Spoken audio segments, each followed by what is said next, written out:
Hi, I am coming at you from the beautiful town of Kazimierz Dolny, Niuńka, Buzi.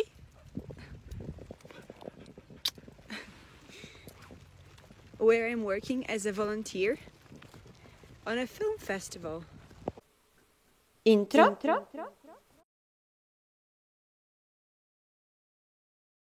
I'll try to be super quick about my reviews, and I'll start with the best book that I've read this month, a 5-star reread of Diana Wynne Jones' Howl's Moving Castle. The book I think is most famous for having a Studio Ghibli adaptation, and I have good news for you if you've seen the movie but have not read the book, is that they are different enough to make it an enjoyable experience. And I mean, the ending of the book, the conclusion is so different from the movie, but still I think the movie is a very good adaptation, in its own way. Kirka! So yeah, I recommend both. It's excellent. The characterization is a bit different because I think the characters just have stronger personalities. There are some nice touches which are, I wouldn't say missing from a movie, but which are nice to have in a book that I'm not going to spoil. I'm sorry, the camera is so shaky. Yeah, anyhow, 5 stars, big surprise. And apart from that, the second book that I finished was Back in the Burbs by Tracy Wolff and Carol Flynn, I believe. And that book was such a disappointment. One of my favorite romance novels is If I Never Met You by Mary McFarlane, which is a story of a 30-something woman who has to kind of find herself after a breakup with a very long-term partner.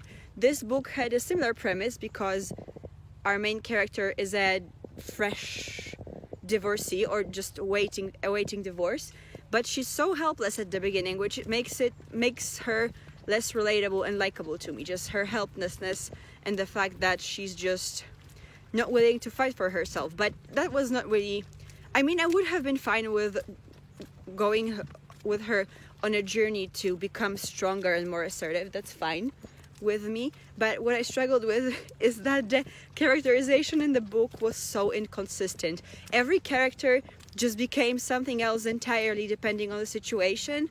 And like, for example, the biggest culprit, I don't know, or the biggest issue I've had is with blame. So if somebody was to blame for a situation, later on, if it was convenient to the plot, we acted as if it didn't happen, and consequently the resolution of the book is that it was all her fault, or all the hurt that she endured was her fault. I hope that's not a spoiler because I'm not saying anything specific, but I'm really bummed when such a conclusion is reached. So yeah, a 1-star read.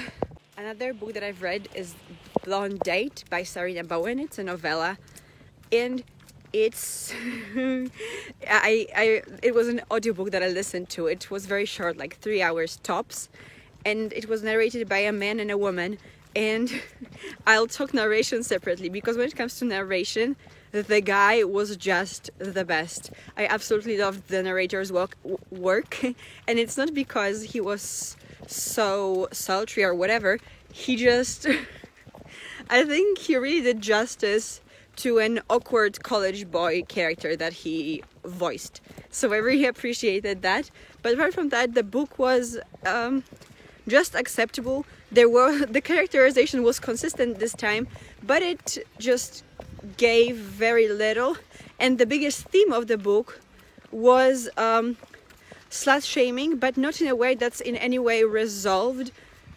Like, it's fine to, love sex and enjoy it, and it's fine to want to wait for the right partner and the right moment, but this book the main character had so much internal conflict about it. She was slut-shamey towards everybody else and herself, but also insisted that sex should be had early, all the time and often, which is her right, I guess, but the inconsistency was never addressed.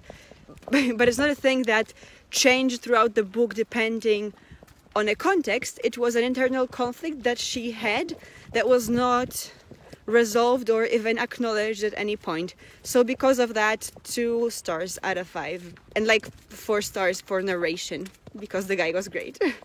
Another book that I've read was a weird one. It was Birthday Girl by Penelope Douglas, and it's a pretty infamous, I think, book within the romance reader circles, because the main couple of the book is our main birthday girl, who's 18, and her boyfriend's dad. Yeah, so there's like a 17-year age difference or 18-year age difference, and that in itself is icky, right? I mean, that depends, I guess, on your viewpoint. To me, big age gaps are always icky because there is this power imbalance and stuff. But I was very intrigued, and there is one age difference romance that I enjoy, which is For Real by Alexis Hall. So I was open to it, and I'm glad I was open to it because I think this book is very well written. I have not read in a very long time a book where I could so easily believe that the characters were into each other. So if you're into erotica, the descriptions of what the characters felt when they looked at each other or interacted were so good, just so believable, very sensual, and I loved it. Don't get me wrong, I did not really bond with the main character because she was a child, and I did not bond with her love interest either. I think he was slightly emotionally immature, which is good because that's the kind of guy that would date an 18-year-old. But I believe their chemistry as a couple, and I believe their relationship has a chance to work because they were so into it. I'm not going to spoil anything in case anyone who listens to this video or watches it wants to read it, but you know what? I think I'd give it, I wanted to say 3.5, but no, I think I'll even give it 4 stars, though it is pretty controversial. Kirusha, are you playing volleyball? Are you a volleyball player? Are you wearing a bikini? Like a good volleyball player? The book that I've read was Lady and the Highwayman by Sarah M. Eden, and it was a romance and a mystery. It's one of those so-called clean romances, so romances without sex in them. And since Jane Austen is one of my favorite authors of all time, I'm clearly fine with that. So I enjoyed that book very much, even though it was slightly unbelievable. In general, you have to suspend your disbelief when you're reading romance novels to believe in the meet-cutes and love at first sight and stuff like that. But here, I think the premise was just a little too contrived. I'm not going to spoil it, but let's say that the main male character's business venture was something that I had trouble believing, would work. But he was successful enough, I guess. But the characters were cute, they had a lot of chemistry, and I loved it. I wanted to give it 3.5 stars, and I think I'll stand by it. And when it comes to Birthday Girl, I give it 4 stars because I think that it's just objectively so well written within the genre. I don't think I can give it any less. But I didn't like it that much. Like, it's not my favorite of all time, but I don't know. There are circumstances where you interact with a book and you can tell it's good, it's just not to your liking all that much. So emotionally, Birthday Girl is like 3 stars, but yeah, quality is high.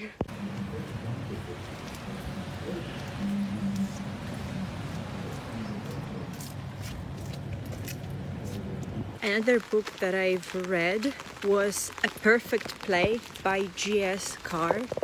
It was also an audio novella, and it was fine. It was perfectly adequate, but that's it.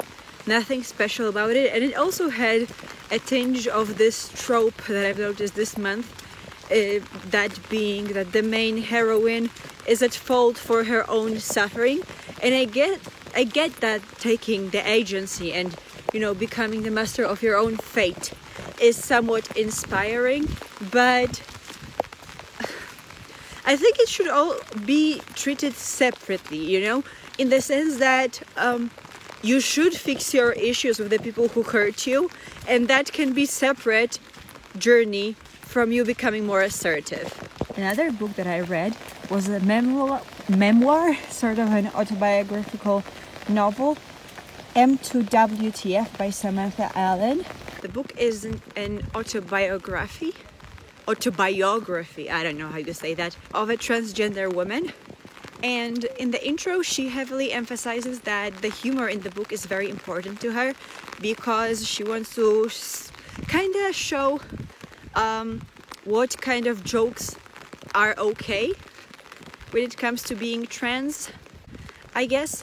But I have to say that the book did not make me laugh out loud at any point, but I think it was written in a very honest and down-to-earth manner. The prose is not overly flowery. There were several amusing moments, and I don't know, I liked it, but it's not a comedy, which I was kind of expecting. I mean, or at least I was expecting the framing, a more comedic framing, and it's read by the author, so she would be able to emphasize the places where she wanted to emphasize. I don't know, I'd give it, I think, 3.5 out of 5 stars.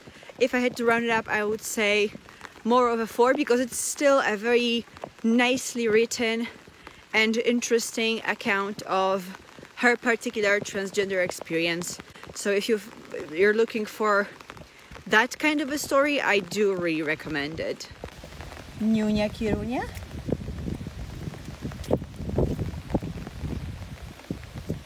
Dobry piesuś, tak, śliczna. I also read 2 Agatha Christie books, Lord Edgware Dies and Death on the Nile. Both are favorites of mine, and I don't know, I can't really rate them. They get at least 4 stars each, maybe 5, 4.5 stars each. Death on the Nile is an exotic travel classic crime story, and Lord Edgware Dies is, I'd say, even more classic because it takes place in England, in high society mostly, and it's like a society intrigue. Oh yeah. There was also another book that I did not finish. I stopped at 20%, and it was The Unhoneymooners by Christina Lauren. I didn't really vibe with the heroine and the character dynamic.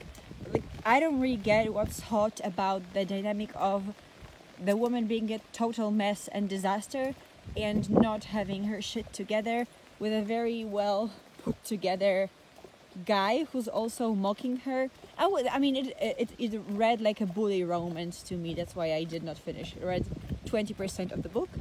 And the last book that I've read was How to Bang a Billionaire by Alexis Hall.